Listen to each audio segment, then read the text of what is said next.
Internet nije samo mreža računara, nego i velika neformalna zajednica sa vlastitim kodeksom ponašanja. Pravila ponašanja na internetu slična su onima u svakodnevnom životu. U nastavku evo nekih osnovnih pravila online ponašanja. Privatni razgovori moraju ostati u privatnosti. Kada vam neko kaže nešto u privatnoj poruci, mailu ili omogući samo vama da vidite post na Facebooku, nemojte to objavljivati dalje bez dozvole te osobe i ostalih kojima je poruka bila namijenjena. Citati se na internetu mnogo mijenjaju bez obzira što su najčešće pisani pa ih je lako tačno prenijeti. Ako citirate nekog, vodite računa o preciznosti. Ne bi trebalo da budete ni previše precizni, to jest da samo kopirate duge citate. Ako planirate da prenesete nečiji tekst, ponudite link na njegovu internet stranicu ili pitajte za dozvolu da prenesete tekst. Samo zato što je nešto postavljeno online ne znači da je kopiranje dozvoljeno.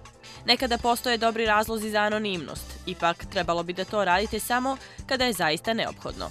Vaša reputacija i povjerenje raste ako se otvoreno predstavljate.